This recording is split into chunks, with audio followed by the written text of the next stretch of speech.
The galaxy was vast and full of wonders, but the planet Xerax 7 stood apart. Its shimmering cities floated above a sea of iridescent clouds, powered by technology so advanced it seemed like magic to outsiders. On this world lived Princess Laurelia, heir to the throne of an empire that spanned dozens of star systems.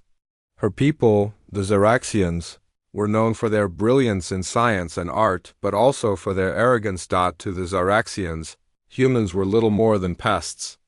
They had encountered Earth only decades ago, when humanity's first clumsy attempts at interstellar travel led them into Xeraxian territory.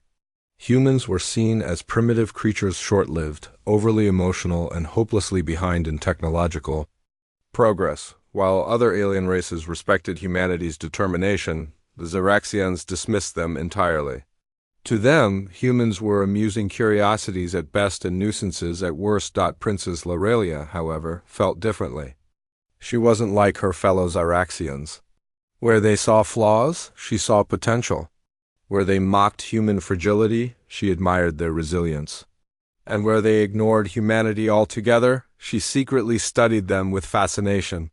Late at night, in her private chambers high above the glowing cityscape, she would pore over records of human history, their wars, their triumphs, their poetry, and their music.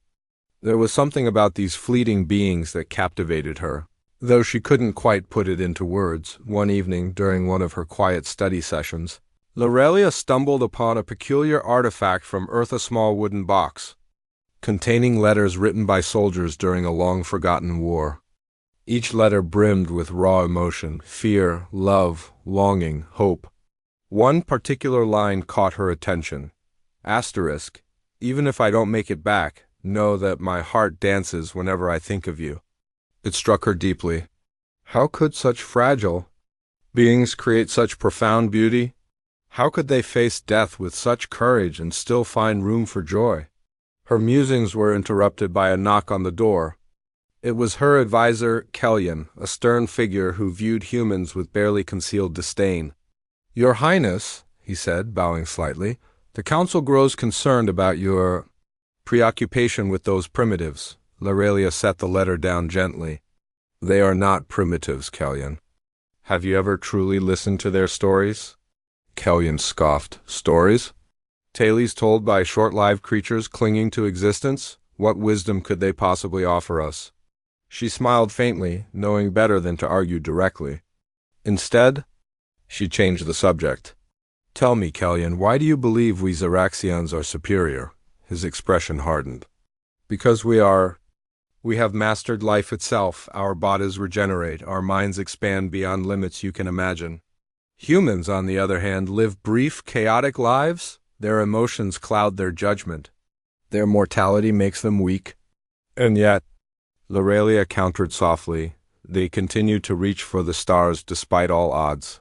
Doesn't that count for something? Before Kellyan could respond, an alarm blared through the palace. A holographic display flickered to life, showing a fleet of ships approaching Xerax 7. They weren't Xeraxian vessels. They bore the insignia of Earth's fledgling space program. Panic rippled through the council chambers below, but Laurelia remained calm. Something about this moment felt significant, almost fated. As the ships drew closer, a transmission came through. A human voice crackled over the comm system, hesitant yet determined. This is Captain Elias Drake of the United Earth Fleet. We mean no harm. We seek only to establish peaceful relations. The council erupted into chaos. Some called for immediate destruction of the intruders.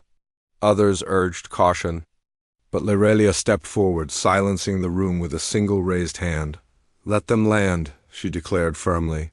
If they've come this far, then they deserve to be heard. Kellyan stared at her, incredulous. You cannot seriously entertain. They've traveled across the stars to speak with us, Laurelia interrupted. Isn't that worth exploring? Or are we too afraid to learn what they might teach us? Her words hung heavy in the air. For the first time, doubt flickered in Kellyan's eyes. Later that night, as preparations were made for the humans' arrival, Laurelia returned to her chamber. She picked up the wooden box once more and traced her fingers over its surface. Strange warmth spread through her chest, accompanied by a question she hadn't dared to ask aloud. Asterisk, why don't you date me, human? Asterisk, it was a whimsical thought, born of curiosity and perhaps something deeper. But before she could dwell on it further, a soft chime echoed through the room. The humans had landed, and just like that, everything changed. The grand hall of the Zaraxian palace shimmered under a cascade of light, its crystalline walls reflecting an ethereal glow. Every surface gleamed with perfection, but today it was filled with tension. The council members stood in rigid silence, their elongated forms draped in flowing robes that seemed to ripple like liquid silver. At the center of the room, Captain Elias Drake and his small delegation from Earth stood awkwardly, their plain uniforms looking out of place amidst the alien opulence. Captain Drake shifted slightly on his feet, trying to mask his nervousness. He had spent years training for first contact scenarios, but nothing could have prepared him for this moment. The Zaraxians loomed over them, tall, elegant, and almost impossibly beautiful. Their large, luminous eyes studied the humans with expressions ranging from disdain to detached curiosity. Only one figure stood apart, Princess Laurelia, whose gaze held something softer. More thoughtful. State your purpose, Kellyan demanded sharply, his voice cutting through the heavy air like a blade. His tone made it clear he considered the humans beneath contempt. Drake straightened his posture, determined not to let intimidation get the better of him. We come seeking understanding, he began, choosing his words carefully. Humanity wishes to learn from you, to share knowledge and perhaps build alliances. We are aware of how far behind we may seem compared to your civilization, but we believe cooperation can benefit both our peoples. A murmur rippled through the council, some scoffing openly while others exchanged skeptical glances. Kellyan stepped forward, his expression cold. Understanding, cooperation? You presume. Much, human. Your kind barely survived your own planet's destructions. How do you expect to contribute anything meaningful? Before Drake could respond, another member of his team, a young linguist named Mei Lin, spoke up unexpectedly. She had been quiet until now, observing everything with sharp intelligence. Perhaps survival is exactly what we bring to the table, she said calmly, her voice carrying surprising strength despite its softness. Human history is marked by overcoming adversity. We adapt, we innovate, and we endure. That resilience might be worth considering. The room fell silent. No one had expected such a bold response from someone so unassuming. Even Kellyan looked taken aback, though he quickly masked his surprise with irritation. But it was Laurelia who leaned forward slightly, her interest piqued. And yet, Kellyan countered after a pause, your emotions cloud your judgment. Look at yourselves, so fragile, so prone to fear and anger. How can you claim to offer stability when chaos defines your existence? This time, Drake answered firmly.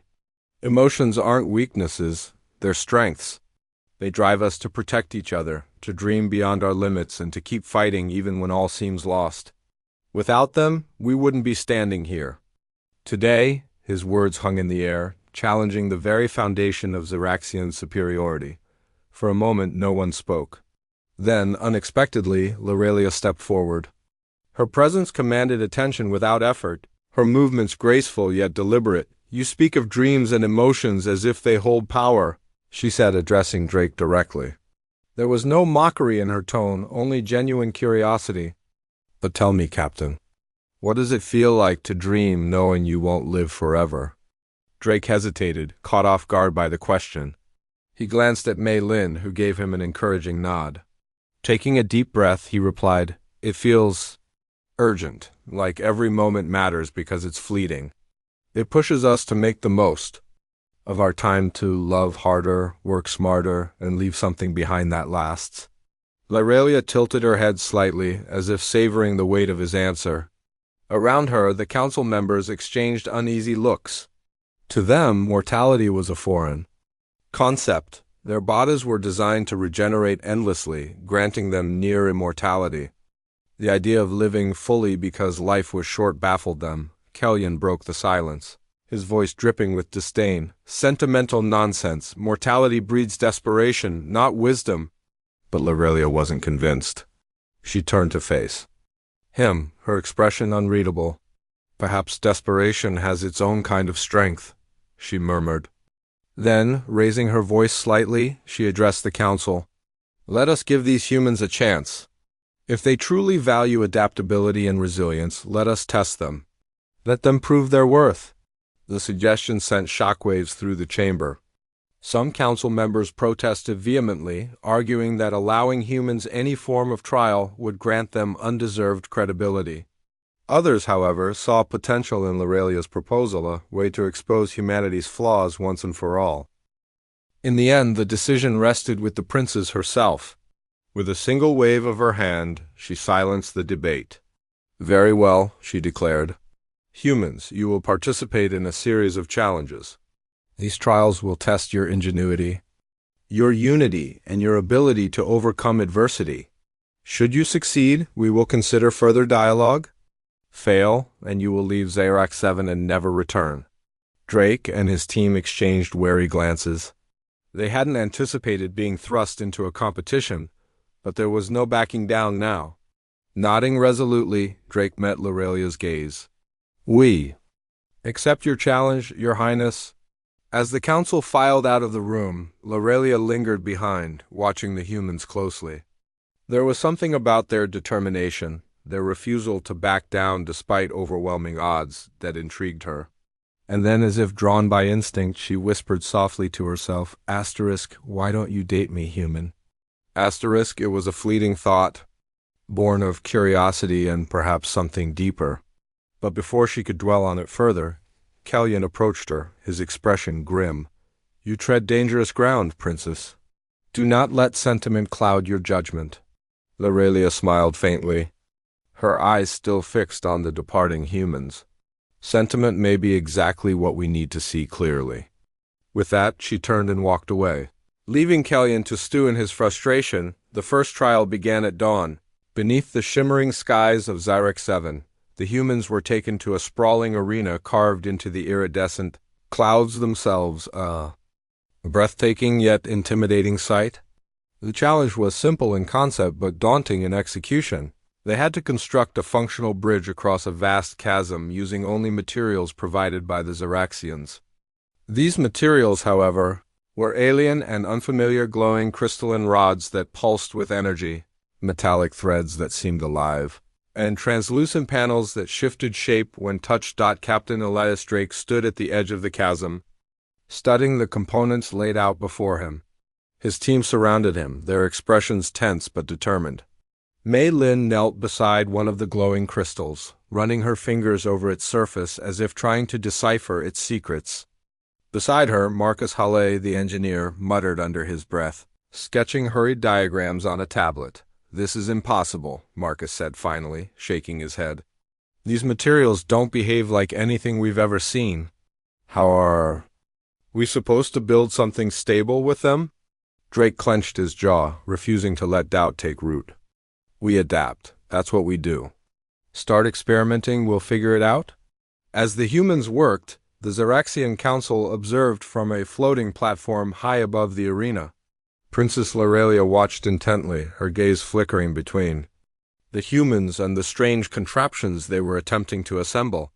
Kellyan stood beside her, arms crossed, his expression smug. They're floundering already, he remarked dismissively. This trial was designed for advanced minds, not primitive ones. They'll fail within the hour. Lorelia didn't respond immediately. She noticed how the humans moved with purpose, even though confusion clouded their faces. They argued, passionately, pointing at diagrams and gesturing wildly, but there was no panic-only resolve. Something about their chaotic teamwork fascinated her. Back on the ground, tensions were rising. Marcus slammed his fist against a glowing rod in frustration. Nothing fits together. It's like these pieces reject each other. Mei Lin grabbed his arm, her voice calm but firm. Stop forcing it. Maybe they aren't meant to fit traditionally. Think outside the box. What if this isn't about rigid structures? What if it's about harmony? Her words struck a chord. Slowly, the team began to shift their approach. Instead of trying to force the materials into familiar shapes, they started experimenting with combinations, letting the components guide them. One by one, the glowing rods began to hum softly, aligning themselves in midair as if responding to the humans' newfound understanding. On the observation deck, Lorelia leaned forward slightly, her eyes widening. Look, they're not fighting the materials anymore, they're... Listening to them, Kellyan frowned, clearly unsettled. A lucky guess, they won't last much longer. But luck wasn't what drove the humans forward, it was creativity, born of desperation. As the bridge began to take shape, Captain Drake stepped back, surveying their progress. Keep going, he urged. We're close. Hours passed, and the humans worked tirelessly, their movements becoming more synchronized despite the initial chaos. Finally, just as the sun dipped below the horizon, casting the arena in hues of gold and violet, the bridge was complete. It shimmered faintly, suspended mid-air without visible support. Pulsating gently with light, the crowd of Zeraxians murmured in disbelief. Even Kellyan looked uneasy, though he quickly masked it. Lorelia, however, couldn't contain her awe. She whispered softly to herself, "Beautiful." Before anyone could declare victory, the second phase of the trial began a test of unity. A massive holographic projection appeared above the arena, simulating an asteroid storm hurtling toward Zirac 7. The humans were tasked with coordinating a defense system using alien technology they had never encountered before. Once again, the humans struggled initially. The controls were unlike anything they'd ever used, and frustration mounted as time ticked away. But then Mei Lin took charge, her voice cutting through the chaos. Divide and conquer. Each of us focuses on one part of the system. Trust each other, we've got this.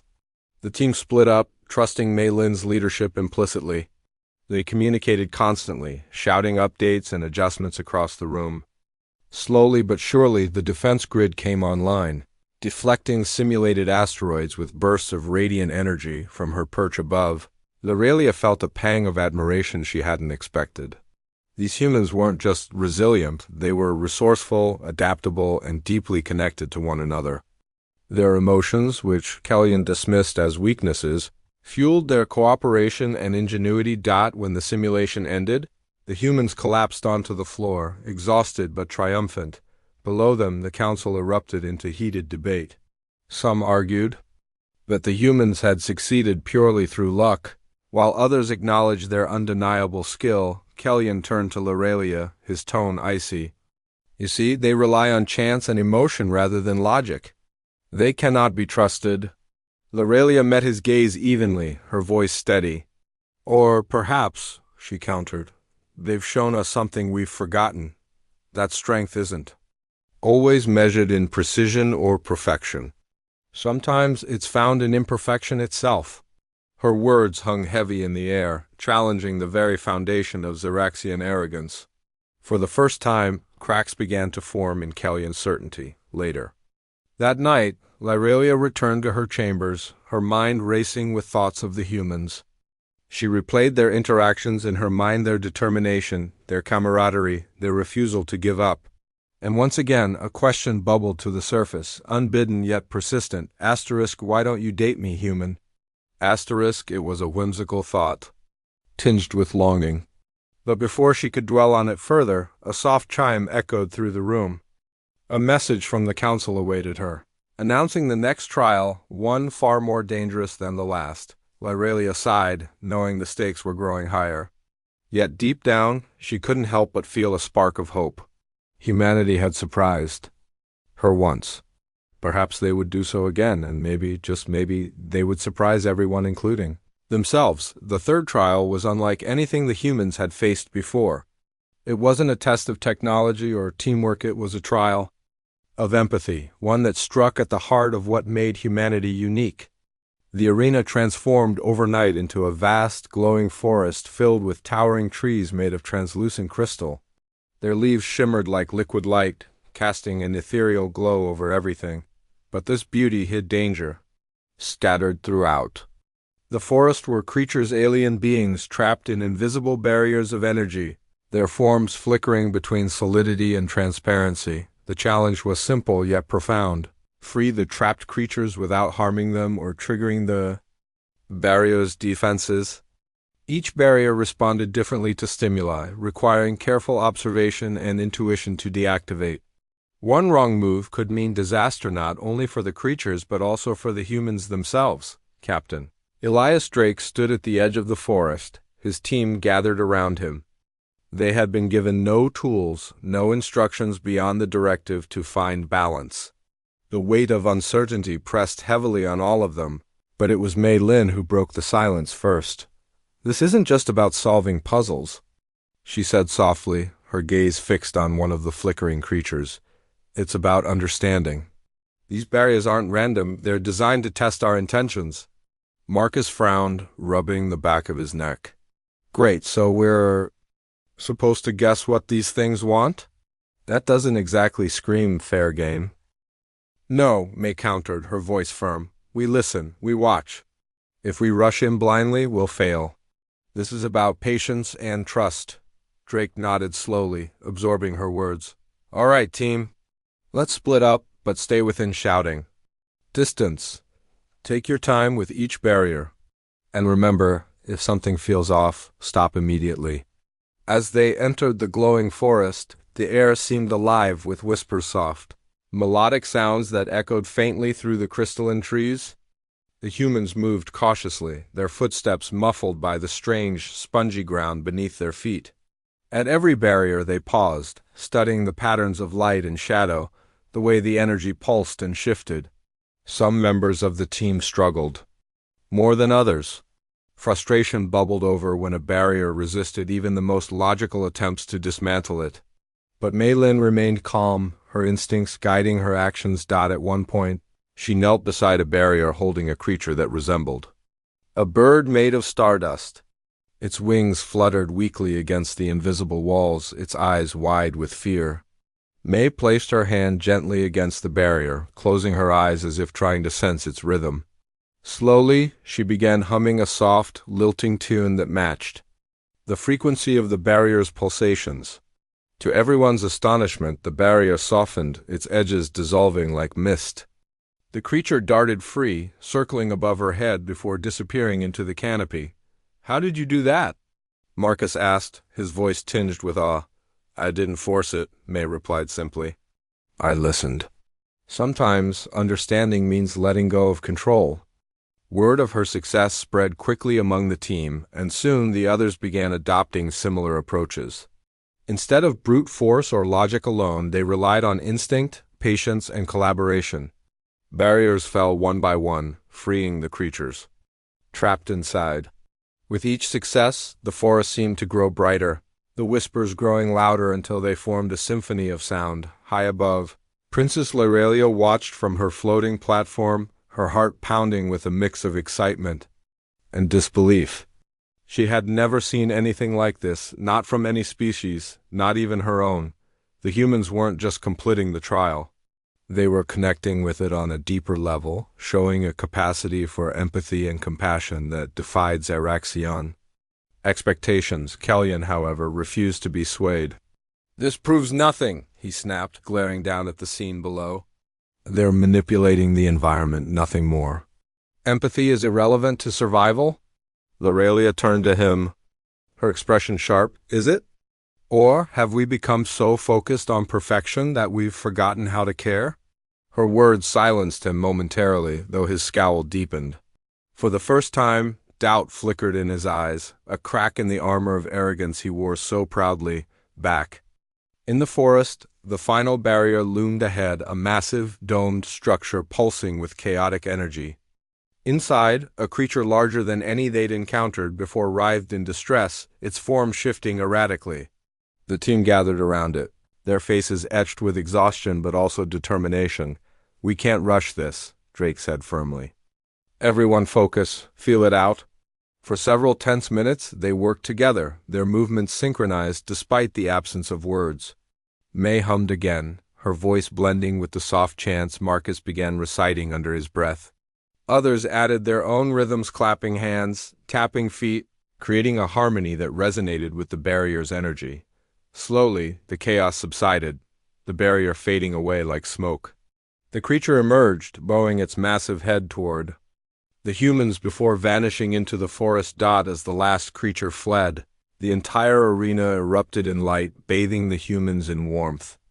Cheers erupted from the team, their voices echoing through the crystalline trees. Above, the council members stared in stunned silence. Even Kellyan couldn't hide his shock. How did they? Lorelia smiled faintly, her heart swelling with pride. Because they cared, she whispered, and maybe caring is stronger than we thought. That night, as the humans rested, Lorelia returned to her chambers, her mind racing. Humanity had proven itself not just capable but extraordinary. Yet, amidst her admiration, a new question lingered in her thoughts. Asterisk, why don't you see me, human? Truly see me? Asterisk, it was a turning point for both her and her people. And as the stars twinkled outside her window, she knew the trials were far from over. But perhaps, just perhaps, the real challenge lay not in proving superiority, but in learning to connect. The fourth trial was announced with little fanfare. Yet its implications sent ripples of unease through both the humans and the Zaraxian Council. This time, there would be no glowing forests or shimmering arenas, only a stark, desolate landscape that stretched endlessly before them. The humans were brought to a barren plain under a blood-red sky, where jagged rocks jutted out like broken teeth. At the center of it all stood an enormous structure, a monolithic spire, pulsating with dark energy. Captain Elias Drake and his team stared at the ominous sight, their earlier triumphs feeling distant now. The air here was heavy, almost suffocating, as if the very atmosphere resisted their presence. Kellyan's voice crackled over the system, cold and unyielding. Your final trial awaits. Within this spire lies a fragment of our most ancient technology, a device capable of reshaping reality itself. Retrieve it, and you will prove yourselves worthy of further dialogue. Fail, and your journey ends here. Drake clenched his fists, his jaw tightening. He glanced at his team, seeing the same mixture of determination and fear reflected in their eyes. They had come too far to back down now. As they approached the spire, the ground beneath their feet began to tremble. From the shadows emerged figures not human, not Zaraxian, but something else entirely. These beings were tall and skeletal, their forms wrapped in tattered cloaks that seemed to ripple despite the stillness of the air. Their hollow eyes glowed faintly, and when they moved, it was as though they slid across the ground rather than walked. These must be guardians, Marcus muttered, gripping his scanner tightly. But what are they guarding? They're testing us, Mei Lin replied softly, her gaze steady. This isn't just about retrieving the artifact, it's about facing what we fear. The first wave of guardians attacked without warning, their movements swift and silent.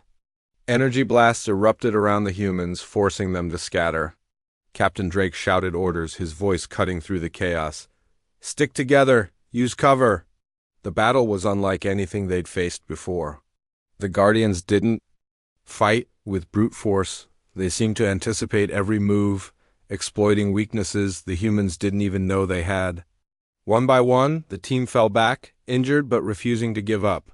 Marcus took a direct hit, collapsing to his knees, but May rushed to his side, dragging him behind a rock while shielding him with her body. Stay with me, she urged, her voice fierce despite the terror in her eyes. Through sheer grit and teamwork, the humans managed to hold their ground. But the cost was high. By the time they reached the entrance of the spire, exhaustion weighed heavily on them. Blood streaked their uniforms and bruises marked their skin. Yet none of them hesitated as they stepped inside. The interior of the spire was a labyrinth of shifting walls and corridors bathed in eerie green light. Every step felt wrong, as if the space itself resisted their intrusion. Strange whispers echoed around them, growing louder with each passing moment. Some of the voices sounded familiar, like echoes of their own thoughts, but others were alien, filled with malice and despair. This place. It's alive, Marcus whispered, his voice trembling. It's feeding off our fears, May nodded, her expression grim. Then we have to face them head-on? Fear only has power if we let it? They pressed forward, navigating the maze with cautious steps. Along the way, they encountered illusions designed to break their resolve. Drake saw visions of Earth burning, his family calling out for help. May relived the death of a close friend during a failed mission years ago. Marcus found himself trapped in memories of failure, moments where he believed he'd let everyone down. Each vision tested them, pushing them to their limits. But instead of succumbing, the humans leaned on each other. When Drake faltered, May reminded him of why they were fighting for hope, for connection. When Marcus stumbled, Drake pulled him back to his feet, urging him to keep going. Together, they confronted their fears, refusing to let them define them. Finally, they reached the heart of the spire, a cavernous chamber dominated by a pedestal holding the artifact.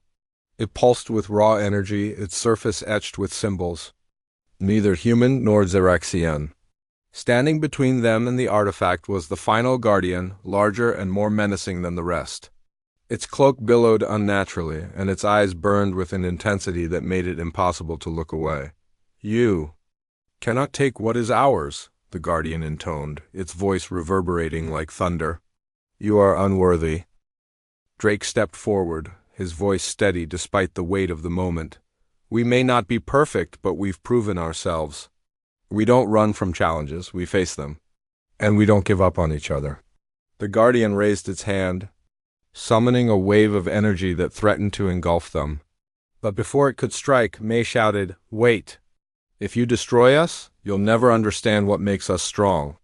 The creature paused, tilting its head slightly. For a moment, silence filled the chamber. Then slowly, the guardian lowered its arm.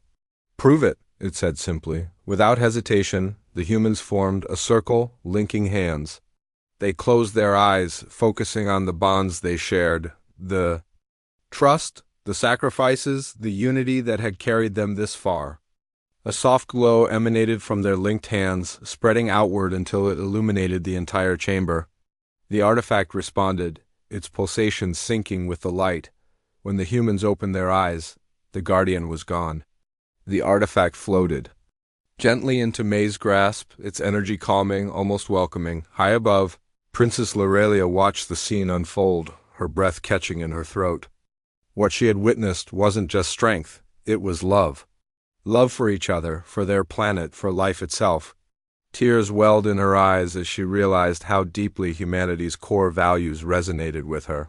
Own longing for connection. Ka Lion, however, remained unmoved. "A clever trick," he sneered. "But tricks do not change who they are." Lorelia turned to him, her voice firm. "Perhaps it's time we reconsider who we are." As the humans exited the spire, triumphant but battered, the pressure mounted. The council debated heatedly, torn between admiration and distrust. Meanwhile, Lorelia couldn't shake the image of the humans standing united, their hearts shining brighter than any star, and as she watched them, a quiet realization settled over her. "Maybe I don't need them to see me," she thought. "Maybe I just need to see myself through their eyes." The final act loomed ahead, and the stakes had never been higher. The final challenge was not what anyone expected, not the humans, not the Xeraxians, and certainly not Princess Lorelia. It began in the Grand Council chamber, where the humans were summoned after retrieving the artifact from the spire. The room shimmered with an otherworldly glow, its crystalline walls pulsating faintly as if alive. At the center of the chamber stood a massive holographic projection, a map of the galaxy, dotted with countless stars and planets. Kellyan addressed the humans, his voice laced with thinly veiled disdain. "You have proven resourceful, adaptable, even resilient," he admitted grudgingly. "But there is one test that remains the ultimate measure of your worth.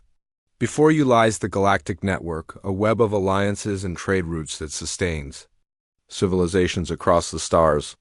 Within this network lies a crisis and imbalance threatening to collapse entire systems. Solve it, and you will earn our respect. Fail, and your efforts thus far mean nothing." Captain Elias Drake studied the hologram, his brow furrowing. The problem wasn't immediately clear. The network appeared stable at first glance. But as Mei Lin zoomed in on specific regions, patterns began to emerge, subtle disruptions in energy flow, bottlenecks forming around key nodes and resources being diverted inefficiently. The crisis was real, and solving it required more than technical skill. It demanded vision, empathy, and collaboration. "We can do this," Drake said firmly, turning to his team. "Let's break it down piece by piece." For hours, the humans worked tirelessly, their movements synchronized despite the complexity of the task. Marcus focused on rerouting energy flows, using his engineering expertise to stabilize critical junctures. Mei Lin analyzed data streams, identifying hidden connections between seemingly unrelated systems. Meanwhile, Drake coordinated their efforts, ensuring no part of the network was overlooked. Their progress was slow but steady, each small victory bringing them closer to resolution. But just as they began making headway, the simulation shifted unexpectedly. New variables appeared, rogue factions attempting to exploit the imbalance for their own gain, natural disasters disrupting supply chains, and political tensions escalating among neighboring species. The humans froze momentarily, overwhelmed by the sudden influx of challenges. "This isn't just about fixing the system anymore," May whispered, her voice strained. "It's about understanding the people behind it, their fears, their needs, their hopes." Drake nodded, his expression resolute. "Then let's focus on them. If we address the root causes, the rest will fall into place." With renewed determination, the team adjusted their strategy. Instead of prioritizing efficiency alone, they considered the impact of every decision on the beings connected to the network.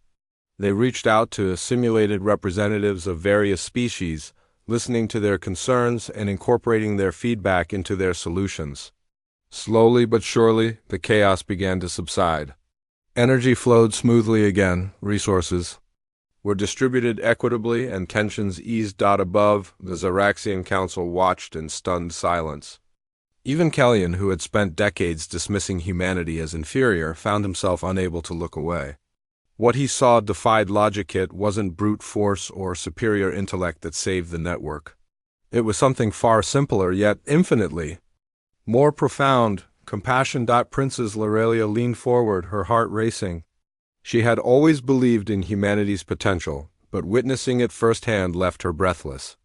These fragile, fleeting creatures had accomplished what many considered impossible, not through domination, but through connection. And in doing so, they revealed a truth that struck at the very core of Zaraxian arrogance. "They see beyond themselves," she murmured, her voice trembling with emotion. "They care not because they have to, but because they choose to." Her words resonated deeply within the chamber, cutting through the tension like a blade. For the first time, cracks began to form in the Council's rigid worldview. Some members exchanged uneasy glances, while others openly questioned whether their long-held beliefs about superiority were truly justified. As the simulation concluded, the hologram dissolved, leaving only the humans standing in the center of the room. Exhausted but triumphant, they turned to face the Council, their eyes filled with quiet pride. Captain Drake stepped forward, addressing Lorelia directly. "Your trials tested us in ways we never imagined," he said, his voice steady. "But they also taught us something important: that strength isn't measured by how much power you wield, but by how you use it. We may not live forever, but we strive to make every moment count for ourselves, for each other, and for the future." Lorelia rose from her seat, her gaze locking with Drake's. There was no mockery in her expression, no condescension, only admiration and something deeper, unspoken. She took a step forward, breaking protocol entirely, and extended her hand. Toward him, the Council erupted into heated debate, but the tide had shifted. The humans' actions had planted seeds of doubt in even the most stubborn minds. As the argument raged on, Lorelia slipped away quietly, retreating to her private chambers. There, she allowed herself a moment of vulnerability, staring out at the glowing cityscape. She whispered softly to herself, "Why don't you date me, human?" It wasn't just a whimsical thought anymore. It was a longing, a yearning for something she couldn't quite name. Humanity had shown her the beauty of imperfection, the strength of fleeting moments, and the power of connection. And though she knew bridging the gap between their worlds wouldn't be easy, she felt a spark of hope, a belief that change was possible. Outside, the stars twinkled brightly, As if cheering her on, the council chamber was silent, save for the soft hum of the crystalline walls. The Zeraxian council members sat in stunned contemplation, their faces etched with a mixture of awe, confusion, and reluctant admiration. For centuries, they had prided themselves on their perfection, their mastery over technology, their longevity, their unshakable logic. Yet here stood humanity, flawed and fleeting, having accomplished what many would have deemed impossible. They hadn't solved the galactic crisis through sheer intellect or brute force. They had done so by embracing imperfection. By valuing connection over control. Princess Lorelia stepped forward, her voice steady but filled with emotion. We began these trials to test the humans, to prove once and for all that they were unworthy of our time, our resources, or our respect. But instead, they tested us. They showed us that strength isn't found in invulnerability, it's found in vulnerability. That progress isn't measured by how far we rise above others, it's measured by how deeply we connect with them. Her words hung heavy in the air, reverberating through the chamber like a melody no one expected to. Here, some council members shifted uncomfortably in their seats, while others nodded slowly, as if finally seeing the truth she spoke. Kellyan, however, remained rigid, his expression unreadable but his jaw clenched tightly. Captain Elias Drake exchanged glances with his team, unsure of what to say. They had come seeking understanding, hoping to bridge the gap between two vastly different species. What they hadn't anticipated was being seen not just as representatives of Earth, but as individuals, worthy of respect and admiration. Lorelia turned to face the humans, her luminous eyes softening. You've given us more than answers, you've given us questions. Questions about who we are, who we want to be, and what kind of legacy we wish to leave behind. And for that, I thank you. Drake bowed his head slightly, his voice humble. We didn't come here to prove anything. We came because we believed in the possibility of something greater for both our peoples. If this is the beginning of a new chapter, then we're ready to write it together. A murmur rippled through the council, some members nodding in agreement, while others remained skeptical. But Lorelia's resolve was unwavering. She raised her hand, silencing the room with a single gesture. Enough debate, she declared firmly. The humans have earned their place among us not as inferiors, but as equals. From this day forward, Earth will stand alongside Zerax 7 as an ally, a partner, and a friend. Kellyan stood abruptly, his voice cutting through the silence like a blade. You risk everything by trusting them. Their emotions make them unpredictable. Their mortality makes them fragile. How can you gamble our future on such uncertainty? Lorelia met his gaze without flinching. Because uncertainty is life itself. Because fragility breeds beauty. Because without risk, there is no growth. Would you rather cling to perfection and stagnate, or embrace imperfection and evolve? Her words struck a chord even in Kellyan. He opened his mouth to argue further, but hesitated, the weight of her conviction settling over him. Slowly, he sank back into his seat, his expression troubled but thoughtful. As the council adjourned, Lorelia approached the humans, her steps light yet deliberate. She stopped before Drake, her smile warm and genuine. You've changed us, Captain. Whether you realize it or not, your presence has sparked something within us, a desire to see beyond ourselves, to reach for something greater. For that, I am grateful. Drake returned her smile, though it carried a hint of sadness. I only wish we could stay longer. There's still so much to learn from each other. Lorelia's heart ached at his words, but she nodded understandingly. Perhaps. This is just the beginning. Perhaps one day, when the stars align again, our paths will cross once more.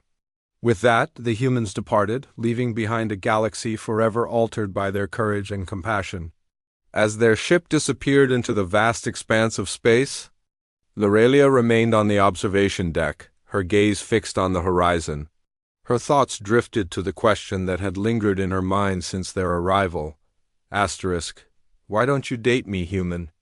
It wasn't just a whimsical longing anymore, it was a reminder of the connection she had felt, however fleeting. Humanity had taught her that love wasn't about possession or permanence. It was about cherishing moments, however brief, and letting them shape who you become. That night, under the shimmering skies of Xyrex 7, Lorelia penned a message, a letter addressed not to any one person, but to humanity as a whole. In it, she wrote of hope, of unity, and of the infinite possibilities that lay ahead. She sealed it within a small capsule, programming it to drift through the stars until it reached Earth, and as she watched the capsule disappear into the void, she whispered softly to herself,